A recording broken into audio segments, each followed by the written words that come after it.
Hi, I'm Mike Seymour and welcome to Background Fundamentals. Well, there's been a lot of, I guess, because of the stuff in the news with Rhythm and Hughes and stuff, a lot of questions in the forums about the business side of things. And this is something that we often tackle here at Background Fundamentals, so it's probably high time that we did. So we're going to spend a few weeks on some of the business aspects and some of the stuff that you should know. Now, we can't cover everything. We certainly can't cover all the legal aspects for every part of the world.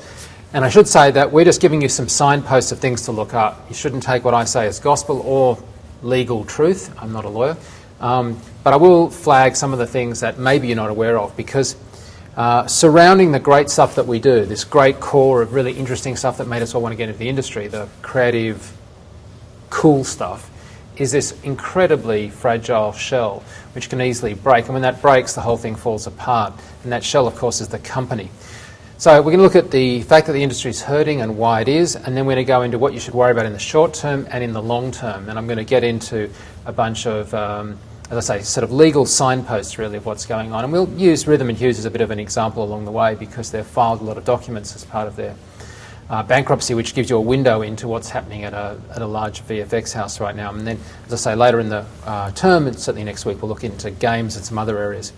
I don't have all the answers, but I certainly am keen to give you some of the advice that I do have. And I don't normally sort of fess up to this because it's not particularly cool in VFX circles, but I actually have a master's in business, and in fact got the university medal for it. So I know quite a bit about this stuff. I've obviously been running with John FX PhD, but before that I've run companies of like 100 people. So I had a lot of exposure over my career to the issues involved in this stuff, and there's a lot to it. It's a lot harder than it looks, and it's not very sexy, but without it you don't get to do all the other fun stuff.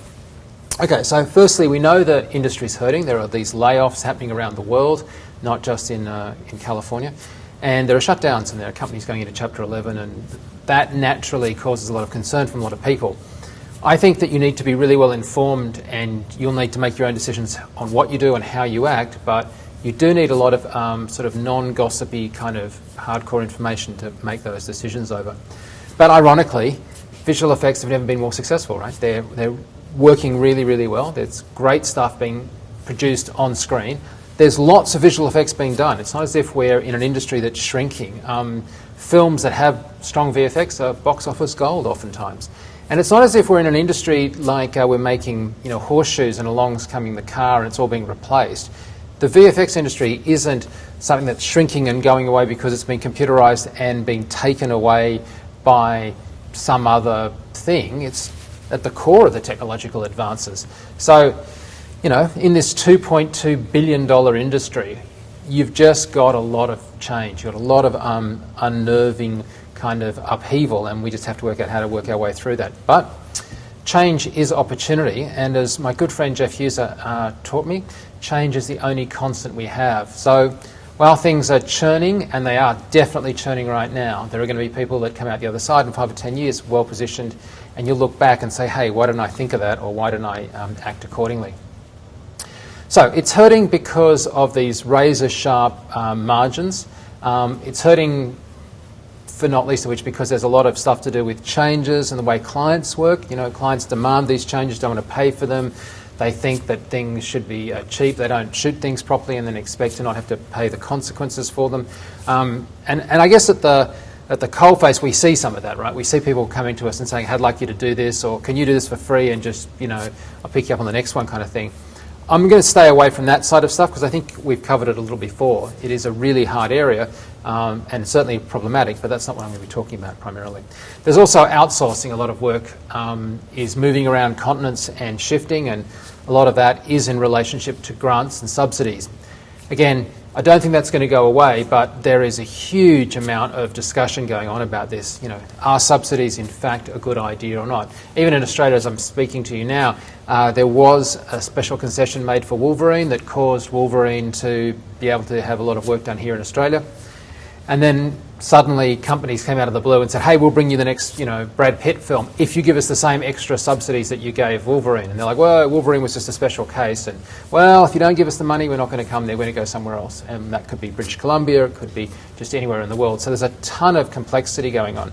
My point about this is that when someone like the Canadian government sets up and says, hey, if you spend $30 million here in Canada, we'll give you $10 million, which is pretty much what they've done. The consequences of that are very sharp and very quickly felt. This idea of film sort of moving quickly between regions has never been more so, but it happens because of government subsidies. You don't get that kind of movement with the natural market. You know, if people don't like living in Australia, they don't all suddenly, within a space of a month or two, decide they don't want to work there and sort of move overseas. But government subsidies have that effect. Governments dictate stuff that has big impact in a really short amount of time.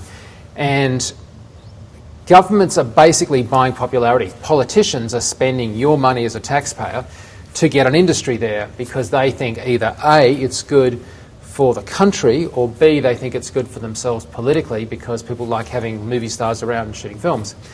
Now, if you're in New Zealand and you love the fact that Weta is doing such an amazing job, and they are, and you love the fact that Lord of the Rings is being shot there, and you're the New Zealand government and think that brings in a lot of tourist dollars, you might want to argue this is a really good use of subsidies. And you might be somebody else in Australia who says, hey, I don't care if the next Brad Pitt film comes here, I want to have a better school, a better whatever, don't use my government money on that, and I don't care, you know. And it's kind of ironic that that governments are doing this, but they are, and for whatever their motivation, it certainly adversely affects where stuff goes in the world.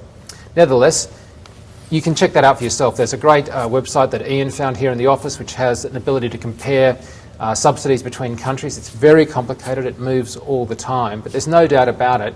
One of the things you need to watch out for as an artist is governments can change, and when they do, those tax subsidies can change really, really quickly. And there are opposition parties, for example in New Zealand, who would really like to not have funding of the New Zealand film industry, which is a really crappy thing if you've just relocated your family to New Zealand to work on some great films based on some economics that were done with a subsidy in place. So I'm not saying that New Zealand shouldn't subsidise Weta. I'm simply saying that you need to be aware that when a government changes its mind and suddenly shuts down on subsidies, that can have a really quick effect. And so you need to be aware of those things because it's the things you don't see that tend to catch you. Now, some of the stuff you can see, and I think you can see the political stuff because it's normally being discussed in the local press. But if you ignore it, you do so at your own peril, because when these things change, you can suddenly find that the person that you've been dealing with, like the guy that's given you the job, your supervisor, your company, is doing all the right things ethically. They just suddenly don't have work because, you know, things shifted. Harder things to pick are things like changes in the dollar, and certainly Australia we've felt that, though even those don't tend to happen as quickly as government subsidies. Okay. The last one, which is one that I will touch on a bit, because it's something that you sort of should pay attention to, is companies that aren't themselves paying attention to their profitability, or more importantly, in the short term, their cash flow, and they're focused on the real. And here I would just say that common sense needs to apply to a lot of this stuff. If you're in a company and it doesn't feel right, like we've got a big operation here, a lot of staff, 50 people, and we seem to not be actually getting paid work in right now, well, yeah, you're right, that's a problem. And common sense will dictate that if you're in a company that's focusing on cool stuff and stuff for the real, that's the first sort of, you know, flag. And you look back on it and say, oh yeah, I should have seen that coming. Well, you should. No one's going to look out for you like you're going to look out for you. So I just need to give you a quick Finance 101. So this is a super minimalist view of the bare minimum that any artist, no matter how creative and non-mathematical you are, you should worry about. There are three things in business that VFX or an animation company needs to worry about. They need to worry about cash flow, they need to worry about profit and loss, and they need to worry about their balance sheet. That's a cascading, sort of expanding world. Now, you'll hear people talking about balance sheets, and it's pretty hard to get into a balance sheet. Like, obviously I've studied them and work with them, but they're not an accessible document, though they tend to be published because they're part of annual general reports. It's almost, I think as John Cleese one paraphrased, that a blind drawn by accountants to keep managers in the dark. It isn't if you understand what's going on, but they're just not easy to get into. Well, the other end of the spectrum is cash flow, and that's the one that is the most immediate. People have to be covering their cash flow, and in the middle is an idea of profit and loss, and it's there that we get some idea of whether things are going to last. You can do anything pretty much in the short term if you've got cash, but you can't sustain much if you're not profitable, and certainly if your balance sheet's going out of whack, well, you're going to shut down and go out of business.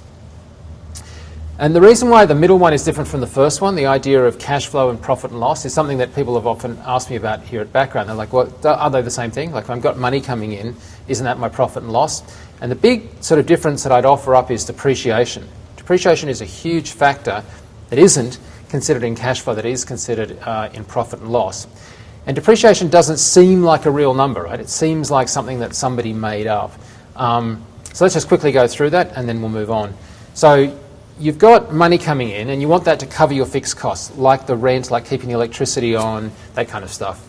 And then you've got variable costs, like can I buy supplies and stuff, and can I buy the sort of things we want, and that's kind of like a next level out from that. But then you go beyond sort of variable and fixed costs to things like depreciation, which is the sort of use of plant to do something. And it's very, very key in our industry, and it's one of the things that many companies, especially small companies, ignore and then go out of business. And it's a classic case of it's fine now and it's fine for the next week and it's fine for the next month, but 3 years from now you're completely out the door backwards. As I say, profit and loss and making a profit long term and building up assets, that is the sort of holy grail at the end of the line. So, for example, Rhythm and Hughes did about 100 million in revenue. So on average between 09 and 11, they were doing about 105 million. So that's their revenue. If you know revenue, that's good, but it doesn't actually tell you much because you could be spending more than you're getting in. So revenue is just simply money coming in. You want money to come in, it's a good thing. Tends to be what obviously we think of with cash flow, but in the case of Rhythm and Hughes in 2012, they dropped to about 95 million in revenue. Doesn't seem like a big drop, but if you actually look behind the scenes, you discover they're actually losing about 22.5 million. So they're getting in 100 million almost, 95, and they're losing, 22 million. They're about 25% going out the door backwards. And a good way to think of that is they are literally funding the work that they do to the tune of, for every buck, 25 cents has to come out of the pocket of whoever is filling that stopgap. But if we think about depreciation for a second, the thing that you'll see quoted in financial documents, and certainly was quoted in Rhythm and Hughes' case, is a thing called EBITDA, or this is an earnings before, these what the initials stand for, interest, taxes, depreciation and amortization. And this is something that tends to be a good model when someone looks at a company as to whether it's going to go well. Because if your earnings before those things, like paying your taxes, like depreciation and stuff, is negative, you're in a crappy cash flow position. You literally aren't earning enough to cover all your costs. So that's negative cash flow. But you can go into positive EBIT and not be successful because in the case of Rhythm and Hughes, they're running at 6% before they factored in, say, depreciation. So I looked those numbers up for you, and they were basically doing about 5 or 6 million a year in depreciation on kit worth about 21 million. So this is a really good example of depreciation and something that you need to understand. And it's, well, I'll come back to that in a second. Warren Buffett had something very funny to say about this, but this is like a really concrete example of why depreciation is a real number and not a fake number. In the short term, I don't have to pay depreciation because I already bought the gear.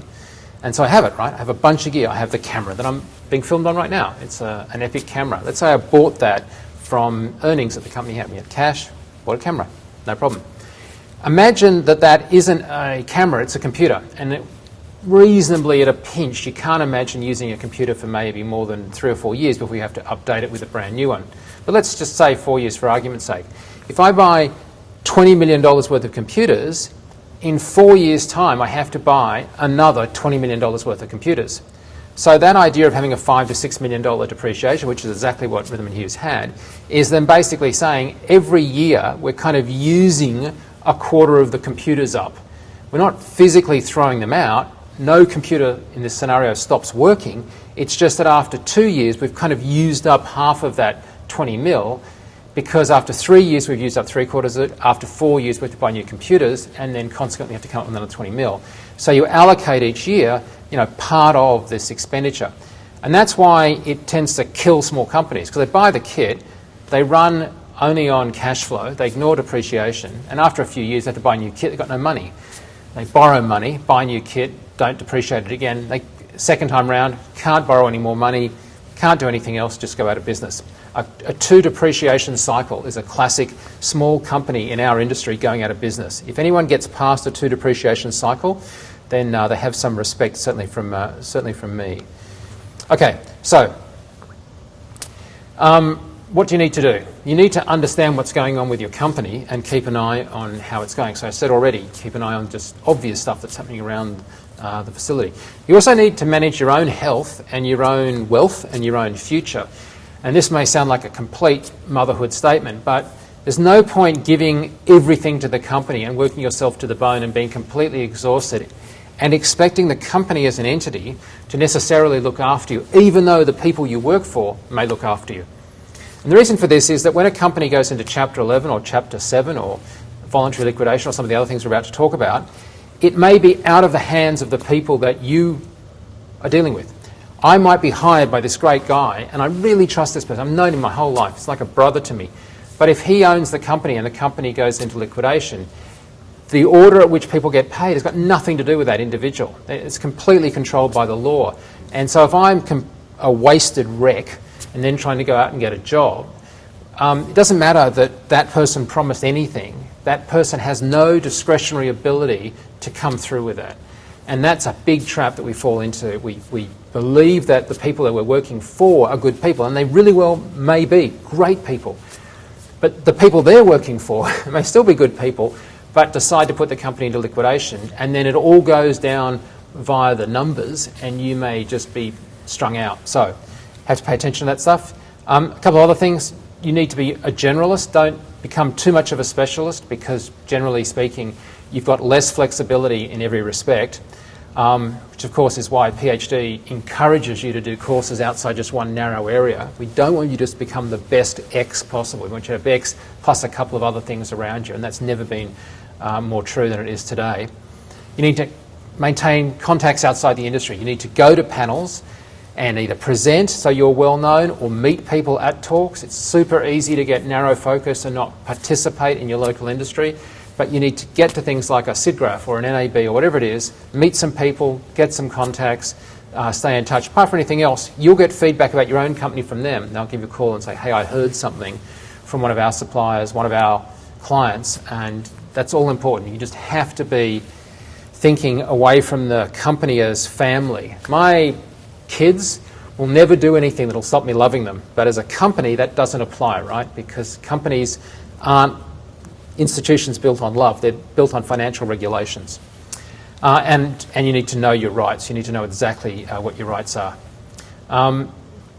Things aren't going to happen out of nowhere, so there will be warning signs. The trouble is, you just need to know whether the things you saw or things you noted or just in retrospect can remember happening. Just be pretty open about simple maths, is I guess the best way to describe it. I just say you can work out most things on the back of an envelope. If you're out to lunch with some mates and you work out, as I did with a company recently, that they were basically, there was like about, well, I did the math on a company and I said, okay, so this has a company that's earning about $100,000 per employee. I knew how many employees they had, I knew how much their revenue was. I went, they're earning $100,000. And I was, okay, there is no way that company is staying in business, because even if they don't pay every employee $100,000, you need to make more than $100,000 for highly qualified staff to pay for all their gear, everything else. The simple equation told me that there was no way they were going to be in business long term unless something changed, and it didn't, and they sold the company. But it was the simplest, calculation. Once I had an idea what their turnover was, I divided it by the number of employees and just said, hey, I got a fair idea there are people earning more than that there. I know there are people earning less than that. Doesn't matter. You've still got to pay the rent, pay everything else. That's just not, the numbers just don't stack up. And it isn't rocket science. It's really simple maths. If you don't do it, you're in trouble. As I said, remain healthy. It's hard, I know, but you need to look after yourself. You're your own asset. Be a generalist and save some money. That's another thing. Companies don't do it, and they should, but you need to do it. Like, it's not enough. I mean, with companies, you should actually have assets like cash reserves. Apple is the prince of this. It has vast cash reserves. But you need some money for a rainy day, as a company or as a person. As a company, a lot of companies do it by having a debt, like basically a revolving line of credit. But you should just save some money and have something stuffed away for a rainy day. Okay. A few other things. Keep involved. So you can get involved with people in the company and outside, and it's surprising how much you can learn if you do that. So if you offer to help out, if you just stay kind of accessible to people, you'll find out a bunch of stuff. But at the end of the day, you also have to take it upon yourself to do the next section, which is actually just research where you are legally, and not at the moment that the company's going belly up. You need to be thinking about this stuff in structuring your career. Now, there are some rights that we kind of know about, right? Like if I'm in America, I would expect to get overtime. If I'm in the UK, I would expect not to get overtime. That's the sort of obvious stuff that happens when you're going in. What I'm saying is you need to go a whole layer beyond that. You need to really understand the nature of your contract and the nature of your employment agreement, and not just sign the darn thing and assume that it'll all be cool. You need to know basically a lot more than that. So let's go through it. Starting with Chapter 11. Now, Chapter 11 is something that is thought of as being a company going out of business, and it absolutely isn't. It's where a company gets an opportunity to reorganise itself. This is common across many countries, but of course Chapter 11 is a uniquely American concept. And so what we thought we'd do is we just outline this in 3 or 4 different countries and show you the similarities and the differences, because a lot of us are moving around the world and doing stuff, different things. So creditors basically can include employees who are not been paid wages. And you can't commence an action against the company when it's in Chapter 11. It has protection. It literally is a protective legal device that stops people from sort of attacking it while it's trying to restructure itself. And it reports to the company, reports to a bankruptcy court, and it puts up an offer of how it's going to restructure itself, and we'll talk about Rhythm and Hughes in a second. And then how it's going to pay for its debts and what it's going to do, and the court basically either says, yes, that's a good idea, we think you can do that, or it doesn't approve its Chapter 11 plan, and then the company has to get liquidated.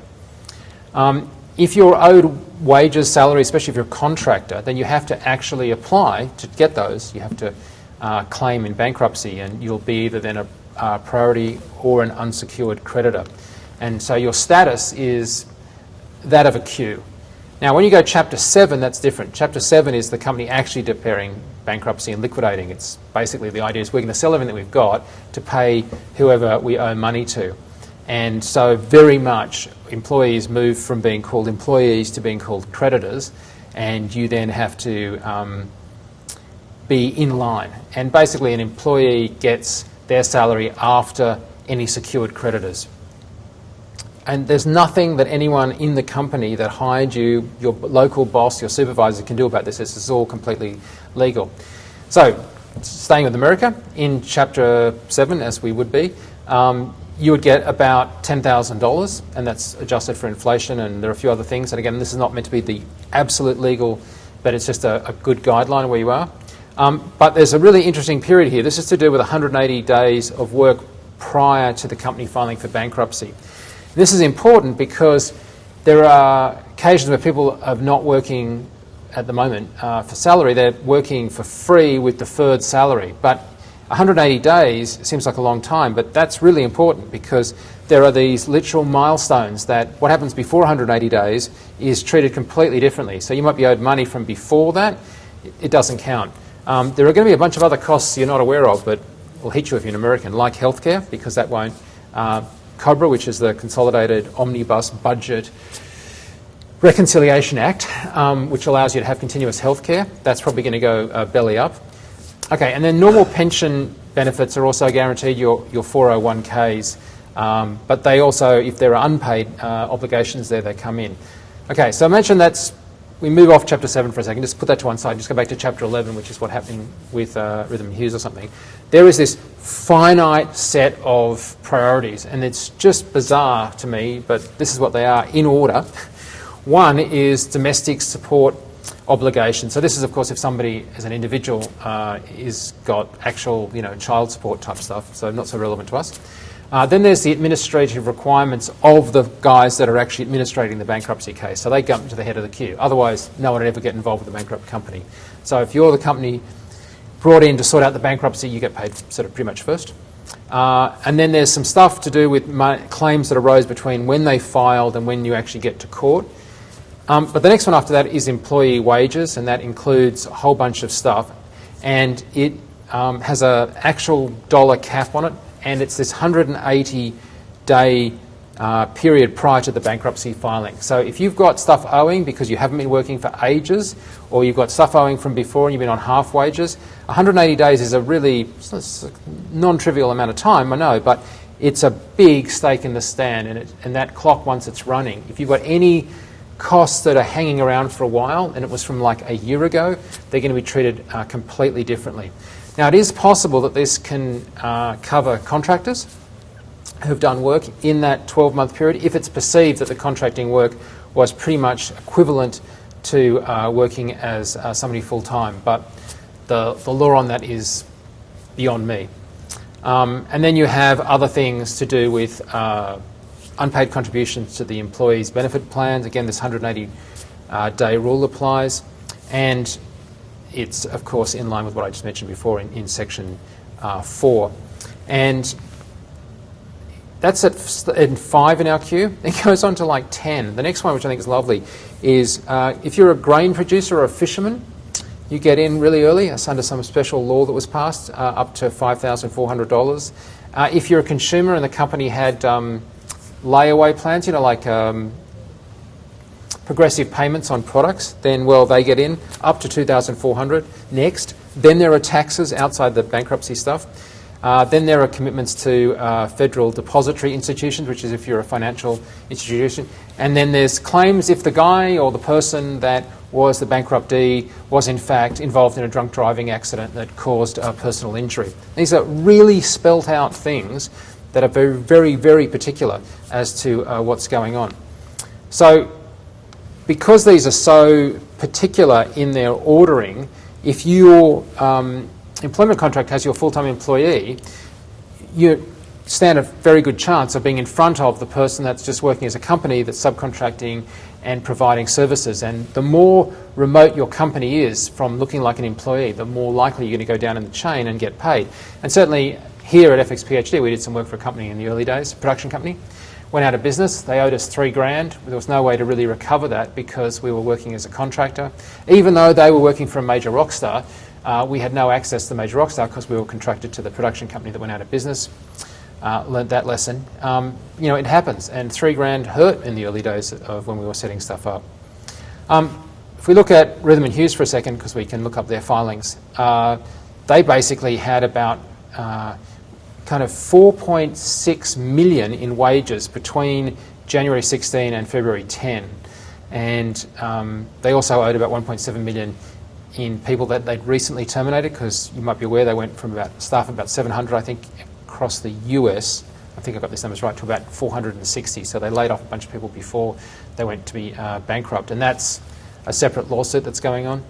And then they also have 9 million in paid time off or sabbatical unpaid leave. And that's the stuff I'm referring to, stuff that you can accrue past that 180 days that doesn't seem like you're kind of keeping an eye on it. You could have a bunch of entitlement stuff that is owed to you from a long time ago that you are not going to get immediately addressed, even though in your mind you totally should, simply because it spans a period over the 180 days.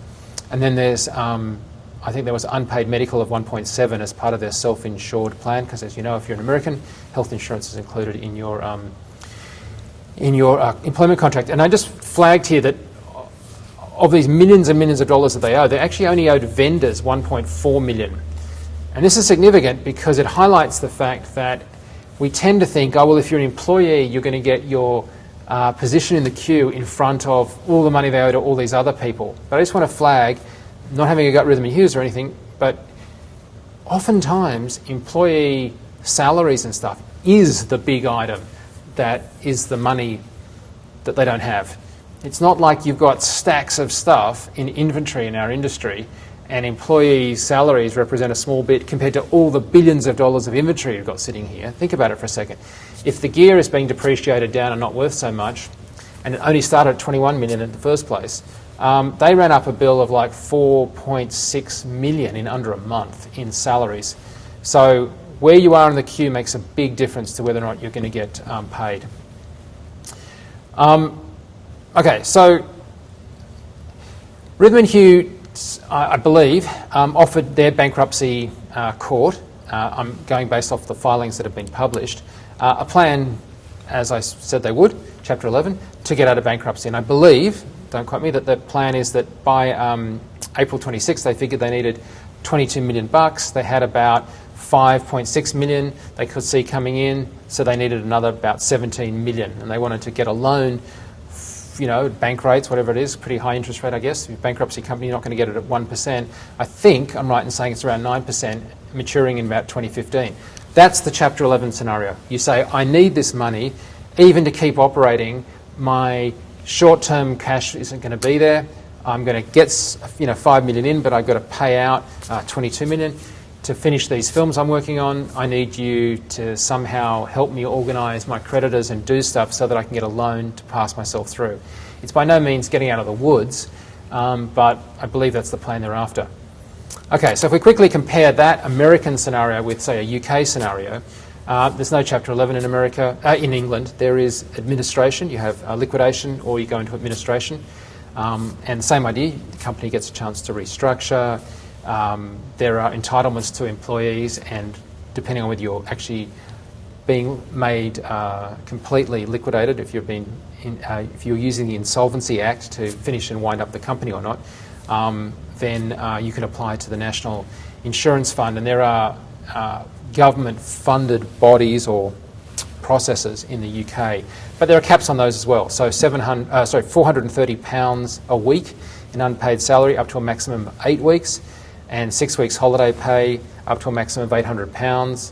And there's a bunch of other statutory minimums that are in place in the UK as there were in the US of A, though they're completely different.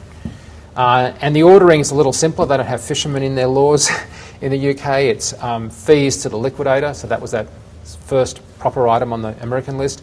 And then preferred creditors. Employees in the UK would become preferred creditors. But again, as you can see from the notes, we have a 4-month period preceding the insolvency and a ceiling of £800, which doesn't seem like a lot in our game, I've got to admit. And if you're a contractor, then depending on the nature of your employment with the company, you might be treated as an employee again.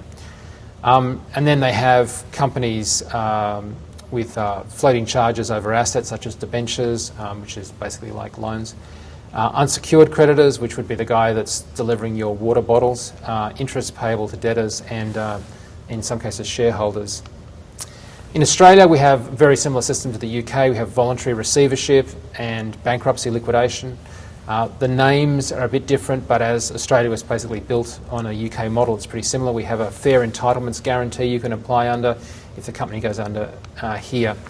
Similar to the UK, but contractors are not employees in Australia, and they just become ordinary unsecured creditors. So if you are in Australia, somebody suggests you should become a contractor instead of an employee. It makes a big difference. Though there are, again, occasions where a contractor who's been in work for one company alone for a bunch of time can appeal to be considered as an employee. In Canada, it changes to being super priority creditors and secured creditors, being the first and the second cabs off the rank. And independent contractors can be considered depending on whether or not the company has gone into bankruptcy or receivership. So if it's trying to work out its differences, employees are treated differently than if they go into full liquidation. And then you get the preferred creditors, the unsecured creditors, and postponed claims, which is a fancy way of saying director fees, entitlements and compensations to directors, like commissions, sales commission, that kind of stuff. Okay, so that's a kind of a snapshot of the sort of system, similar in countries, but very specifically different compared to some. In Canada, for example, Canada's file under the Companies Creditors Arrangement Act, or the CCAA, and that's a very particular act. And even in Canada or in Australia or in England, it's not going to be necessarily the same across all territories and, of course, all areas. So you need to investigate exactly how those things run, and you need to do it in the good times. When you're working out what your employment contract says, you need to check out what provisions and not rely on goodwill, because goodwill won't be at play when these things come up. Which brings me to what you should do in the long term. So in the long term, you basically want to not be a commodity. You want to be somebody that has, I think, access to IP. And so my advice, which I'll pick up on next week, is you need to focus long term. We as an industry need to focus long term on getting back IP. You basically need to aim to get some of the back end. There's precedence for this. And it was, it's like the most crystal clear example I can think of, which is Pixar. Pixar very early on didn't become a gun for hire. They made films. They made films before they were owned by Disney that were hugely successful. They did a deal with Disney. Because they owned the IP, because they owned and produced the material, they became incredibly valuable and then were sold to Disney for a fortune. And it's a huge mega success story. Other companies with, I would say, similarly, comparably talented individuals, companies like, Rhythm and Hughes. Not owning IP is just incredibly tough. I'm going to offer one other big comparison, which is between our film industry and the games industry. And again, just as a kind of a simple ballpark, the thing that makes the film industry different to the game industry is a lot of things, but a lot of it centers around a couple of really simple things, which are that film studios are big, dominant companies that have control and direct connection into a very controlled distribution network. It's not possible to just easily get 3,000 cinemas to play your film if you're not a major studio. Distribution is heavily controlled and connected. But film studios make all types of films, and only some of them have VFX. Some of them are fully animated, some of them have no VFX, and many of them have a bit of VFX. And so they hire for-hire companies that have no back end. Game studios are huge companies, but there's wide distribution because there isn't a set of cinema chains that you're trying to go into. They do make all sorts of games, from first-person shooters right through to sandboxes that are places that you just go and play in digitally. But they all require gaming. It's not like VFX, which is like not inherently the whole process, it's just part of it. And as a kind of result, I guess, they're in-house. So the game studios are vast. The game studios are dominated by a set of small number of players, 7, 8, 9 top studios. Film studios dominated by 4 or 5 big studios, but the big distribution change affects the ability for people to come in and do stuff, and in particular in mobile.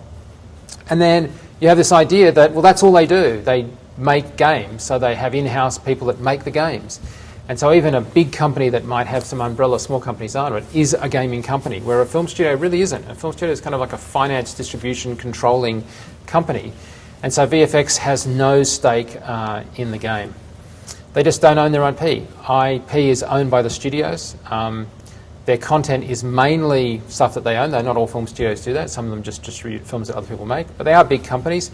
Key point is you're not part of it. You're just not part of Warner Brothers if you're doing something for a Batman film. Whereas in a game studio, they own their own IP. They pretty much own all their content. They're big companies, but you're a part of it because if you're working for a big gaming company, you're, of course, completely tapped in. And so the obvious answer is, well, why don't more companies try and get in on the IP and move more towards a Pixar model, which means that they can do that. And in fact, that's exactly what Rhythm and Hughes were trying to do relatively recently. As they went into Chapter 11, they only had about 2% of their receivables, I believe. In terms of their revenue, I think about 2% was allocated down to stuff that would be money coming in from some kind of participatory system where they deferred or taken an interest in the film and had some back-end stuff. But they did invest heavily in Yogi, which was, I think, their first a couple of years ago, and then Hop after that. And Yogi was, and Hop, but especially Yogi was particularly successful. So Rhythm and Hughes had tried to move in that direction, and hopefully they can move more in that direction if they come out of Chapter 11, which I certainly hope they do. But I just want to flag, from your sake, if you're not wanting to work at a big company and you're not interested in doing this stuff, if you just look at the indie section for a second, and we're going to get into this next week a lot more, indie film hits distribution with exactly the same problem, right? It's just very hard to distribute a film profitably. You can distribute it on YouTube, but make money from it is hard. And that's a bummer. But it's actually a hell of a lot easier to make an indie game and make money. It isn't easy, it's just easier.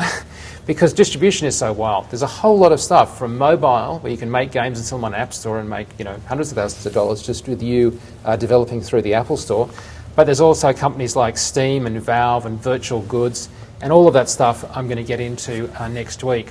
So all I've tried to do this week is outline some of the problems, give you some taste of some of the numbers, and give you some areas that you need to look at. Next week, I'll move away from the accounting stuff and get into some of the structural stuff about the nature of stuff as we look at games, how to produce your own IP, and how to have like a future that has some back-end responsibility, which in my opinion is one of the only ways possible for us to fundamentally change as an industry. But we're not going to all change the industry by just raising and storming the barricades. We're going to do it by actually, as individuals, just making a bunch of decisions that collectively mean that people these days work a bit differently, do things a bit better, and are no longer subject to the kind of crap that unfortunately many people in our industry are going through right now.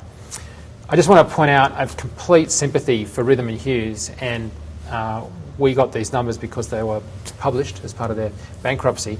But I wish all the artists at Rhythm and Hughes and those that were let go prior to the bankruptcy the best wishes in that company coming out of and fulfilling its obligations to pay its employees what they're owed, as we did many of the other companies. It sucks that this happens, but it's the reality we live in. If you've got questions, and I can't act as a legal counsel, but if you've got questions about what I've been discussing today, or you'd like to understand more about some of this stuff, go in a bit more on the numbers and how to make them work, anything like that, just fire them in the forums. I'm Mike Seymour. Thanks so much for being with us.